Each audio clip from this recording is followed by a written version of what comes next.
Bem-vindos ao estúdio R Cosmos. Hoje recebemos o general Nicolas Richaud. Olá, Xavier. Olá.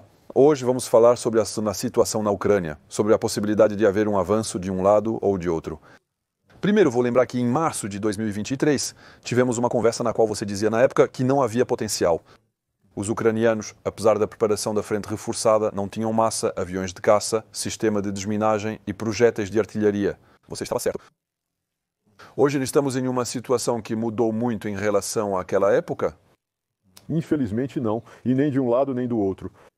Hoje existe uma espécie de equilíbrio, né? Porque mesmo quando dizem que os russos avançam, é algo microtático, são alguns quilômetros quadrados. Porém, ao observarmos a linha de frente em 2023 e 2025, ainda é extremamente difícil, na escala da Ucrânia, notar uma diferença significativa. O fato é que nem de um lado nem do outro temos o poder de romper, porque ainda não temos massa suficiente. Desde 2023, as posições foram reforçadas e mantidas mais ou menos estáveis. As posições defensivas estão cada vez mais fortes e, portanto, está cada vez mais difícil romper. Então, isso vai continuar. Infelizmente, hoje não há grandes mudanças, nem fatores decisivos, como dizem, que possam indicar que amanhã um dos dois lados vai vencer. Estamos em uma situação um pouco parecida com a de 14 e 18, no final das contas até 1917. Lembramos que em março de 1918 os alemães finalmente romperam Antes de serem repelidos. Mas será que é a incapacidade de concentrar forças? Estatisticamente, os russos realizam um ataque diário a cada 5 quilômetros ao longo de toda a linha de frente. Externamente, passa a impressão de avanço gradual, mas não permite resultados operacionais. Hoje em dia, é impossível reunir 50 mil homens sem chamar atenção. Mas a gente está incapaz de concentrar esforços. Primeiro princípio do Ehlers de Foch, por uma razão simples. A frente tem 1.200 quilômetros e vocês não têm exércitos, como em 14 e 18, que são de 5 a 7 milhões de pessoas. Em 14 e 18, a frente do Mar do Norte até a Leusácia tinha mais ou menos 800 quilômetros. Nisso, você devia ter de 5 a 7 milhões de franceses, e praticamente o mesmo tanto do outro lado. Atualmente, em 1.200 quilômetros, há exércitos de 700 a 800 mil homens em cada lado. Acho que os ucranianos devem ter cerca de 900 mil homens, me parece, talvez 700 mil do lado russo. Eles têm outras forças distribuídas em diferentes regiões do país. Mas, de fato, o estiramento das forças em uma frente enorme não permite a concentração dos esforços, porque é preciso equipar toda a linha de frente. E isso fica ainda mais complicado para os russos, já que agora existe a frente finlandesa. 1.380 quilômetros até o extremo norte, onde agora ele precisa deslocar forças. Isso é algo para o qual ele não estava preparado. Ele não estava preparado para isso, né? O que lhes trará problemas? Então, isso quer dizer que o crescimento industrial da Rússia é uma realidade? Mas, no fim das contas, isso é compensado pelo crescimento industrial da Ucrânia? E que, no final, eles acabam ficando mais ou menos em igualdade? Então, sim. Não devemos subestimar a Rússia. De fato, a Rússia está tendo um crescimento industrial. Eles estão sendo muito ajudados pelos norte-coreanos e pelo Irã. A gente vê claramente, eu diria, né, a porcentagem de Shahed que é lançada todos os dias. E do outro lado, os ucranianos estão ganhando força, mas ainda são muito ajudados pelos ocidentais, pelos europeus e também, é preciso dizer, pelos americanos que não se afastaram. Então, isso tudo cria um certo equilíbrio, mesmo que pequeno. A relação de forças favorece os russos, é preciso dizer isso claramente. Mas isso não permite uma ruptura, porque uma ruptura exige muita força. Para romper, é necessário uma relação teórica de forças, raramente alcançada, de 3 a 5 contra 1, e são necessários 2 escalões de tropas. O escalão que rompe, que vai abrir a porta, mas quando ele rompe, está exausto. Então vem o escalão que se lança e faz a perseguição.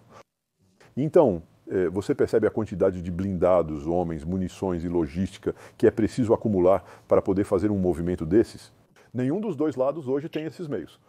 Romper é uma coisa. Os russos eles fazem mais um avanço gradual e a exploração depois disso não é possível.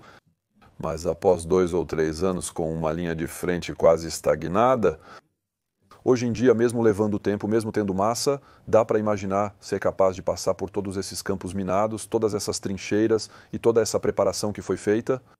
Então, nada é realmente impossível. Após 4 anos de guerra, os alemães romperam em março de 1918, acumulando as forças que retornavam da frente oriental após firmarem um armistício com os russos. Mas não podemos esquecer que desde 2023 a linha de frente ele ficou ainda mais forte e as defesas mais reforçadas. E principalmente os ucranianos se tornaram especialistas no combate em profundidade, ou seja, na tática de retardamento, onde se troca terreno por tempo. Quando não conseguimos superioridade e precisamos recuar, causamos o máximo de perdas possível. É uma guerra de atrito. E então isso acontece realmente em profundidade, né, com várias linhas de defesa sólidas. Então vai ser muito, muito complicado. É por isso que eu não acredito, apesar de uma ofensiva provável, eu acho que os russos vão tentar a sorte em 2025, pelo que estamos vendo. Não vejo as forças russas chegando a Kharkiv, pois não tem massa suficiente. Eles não vão parar por cansaço ou atrito, exceto se houver uma surpresa econômica ou militar. Mas isso parece pouco provável politicamente, pelo menos na Rússia. Então, para você, ainda haverá uma tentativa este ano, como eles fizeram em Kharkiv no ano passado, probabilidade de sucesso baixa, eu acho. Baixa. Então, probabilidade de sucesso baixa. O risco é enorme. Se isso acontecer e ele estourar depois, podemos correr atrás. Então, vimos exemplos na história de fato em que isso acaba em desastre. 13 de maio de 1940, a linha francesa foi rompida em 7 dias. Eles chegaram ao Canal da Mancha, mas eu acho que hoje, né, a possibilidade de os russos romperem, por exemplo, vemos eles se concentrando com várias dezenas de milhares de homens a leste de Kharkiv, me parece fraca. É improvável, mas não impossível. Por outro lado, os ucranianos, caso tenham sorte, porque os europeus produzem e fornecem à medida que produzem para a Ucrânia, eles não têm realmente um estoque. Se amanhã os americanos fornecerem para a Ucrânia 2.000 mísseis de cruzeiro, 1.000 tanques eles têm em reserva, cerca de 100 F-16. Por outro lado, isso seria um impulso suficiente para permitir que a Ucrânia não apenas pare a Rússia, mas também parta para o ataque. Acredito que será complicado pelos mesmos motivos, pois mesmo com o equipamento ainda é necessário ter mão de obra. A força humana é essencial. Uma batalha se vence no chão, mesmo com drones e aviões. E apoios são ótimos, mas em algum momento é preciso ir para o chão, né? Sem massa no chão será complicado. Ora, vemos muito bem que esse é um problema comum, tanto para os russos quanto para os ucranianos, que é o da mobilização geral e da capacidade de mobilizar. Talvez 1 ou 2 milhões de pessoas, nem mesmo os russos, que têm 140 milhões de habitantes, fazem isso. Teoricamente, eles podem mobilizar 5 a 10 milhões de pessoas sem qualquer problema. Se você não tem os tanques para equipá-los, fica difícil.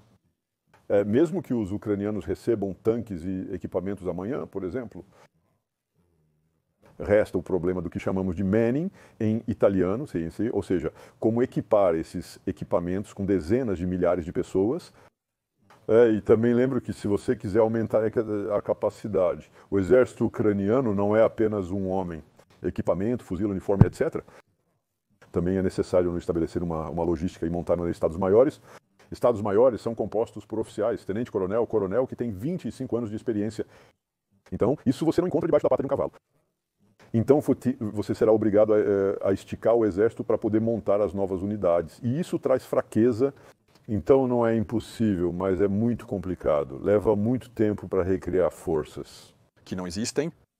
Então, se olharmos apenas para as probabilidades, as estatísticas, tentativa de assalto, mais uma vez pela Rússia, na verdade é um fracasso, ou pelo menos progressos tão limitados que não conseguem romper a linha de frente e obter uma vitória militar.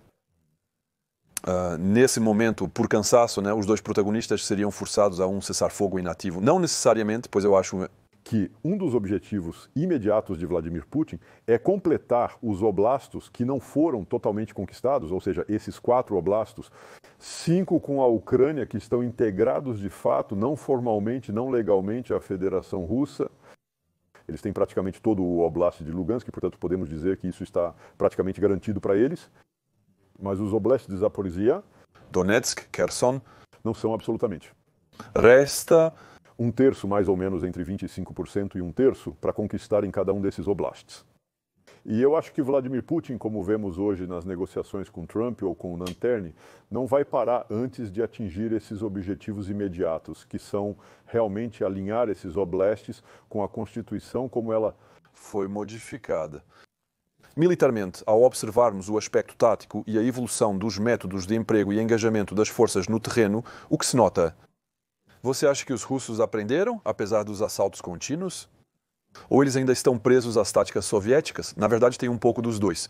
Porque eles aprenderam? Sim, aparentemente. Eles aprenderam, por exemplo, com drones. Acho que hoje eles estão quase no mesmo nível que os ucranianos. Muito claramente. Quando vemos, por exemplo, o drone kamikaze, que é um drone vagante, o Lancet, por exemplo, é uma arma de baixo custo, custando apenas dezenas de milhares de euros, mas com alta eficácia. E agora vemos os drones guiados por fio com fibra óptica, que não podem ser neutralizados por meios eletromagnéticos e que causam enormes danos. Então, sim, eles aprenderam. Sim, eles aprenderam. Por outro lado, taticamente, sempre me surpreendo um pouco com essa dispersão de esforços, com microataques em 1.200 quilômetros de frente, onde se tenta conquistar alguns quilômetros quadrados, como se não conseguissem decidir qual parte da Ucrânia queriam conquistar primeiro, e, portanto, essa dispersão provoca perdas. Quando dezenas de homens atacam um lugar, é mais provável que sejam massacrados do que quando há um número maior. 200 mil que atacam e que submergem a posição e que permitem, de fato, naquele momento, romper a linha. E isso a gente não vê. Então, não sei se isso se deve à mediocridade das tropas russas. Talvez isso se deva ao fato de que o material blindado deles esteja se esgotando. Eles não têm condições de se regenerar completamente, destroem ou danificam mais do que constroem ou usam equipamentos antigos. Ou os caras vão a pé, então dá para ver claramente que não há nada que permita uma ruptura. Do ponto de vista tático, ainda é um massacre frontal, semelhante a 1914 e a 1918.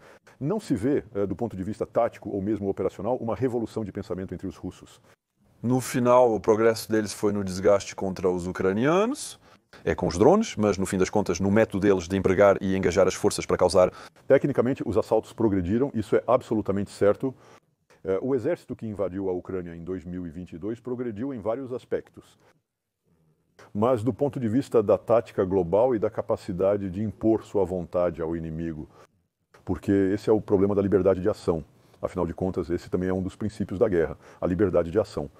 É preciso impor sua vontade ao inimigo. Eles têm muita dificuldade, mesmo sendo um país 3 vezes mais populoso e rico. 17 milhões de quilômetros, riquezas colossais.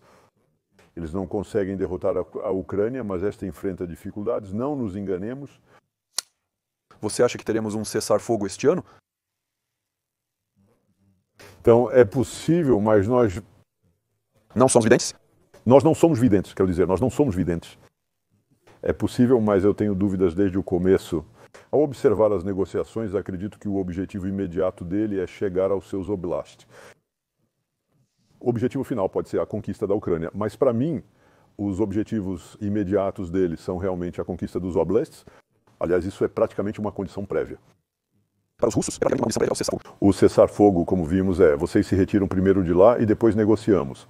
Embora o cessar-fogo seja normalmente apenas um gesto militar técnico, silenciamos as armas para negociar. Ele diz, politicamente, vocês se retirarão dos oblasts e, nesse momento, encerrarei o cessar-fogo. Isso prova que ele não quer negociar e, portanto, se ele não quer negociar, ele vai lutar. Até que esses oblasts estejam alinhados, que a linha de frente esteja alinhada com as fronteiras administrativas dos oblasts. E, portanto, ainda tenho grandes dúvidas de que vamos conseguir algo duradouro este ano, mesmo que haja um cessar-fogo pontual, etc. Mas tudo também vai depender dos Estados Unidos da América, porque não sabemos o que eles vão fazer. A Europa parece estar se organizando aos poucos para a batalha, mas de forma muito lenta e descoordenada. Por outro lado, é Trump quem detém a chave de tudo. Se eles ajudarem os Estados Unidos a apoiar os ucranianos de forma massiva, talvez isso possa incentivar Vladimir Putin a negociar. Mas nas condições atuais de pressão atmosférica, como eu costumo dizer, não vejo um cessar-fogo em Um futuro próximo com um cessar-fogo envolveria uma ajuda massiva à Ucrânia ou sanções severas contra a Rússia. E só os Estados Unidos podem decidir isso. E depois, principalmente, uma ajuda massiva à Ucrânia. Eu não acho que as sanções, sabe, são algo muito importante. São sanções econômicas, mas é um veneno lento. E o ritmo das sanções econômicas não é absolutamente o ritmo da guerra. O ritmo da guerra é algo imediato. Você precisa de tropas, precisa de munição, de logística, de tanques, de aviões, etc. Enquanto do ponto de vista econômico, quando se aplicam sanções, elas têm efeito em 5 a 10 anos, talvez, isso vai enfraquecer a Rússia, certamente impede que ela avance para o próximo nível, então dizem que não serve para nada. Isso serviu claramente para frear, para segurar a Rússia pelas alças, ou seja, imagine o poder da Rússia. Se não houvesse sanções hoje, provavelmente, Mas no restante, de fato, as sanções não levarão a um ensaio sobre eu não acredito nisso.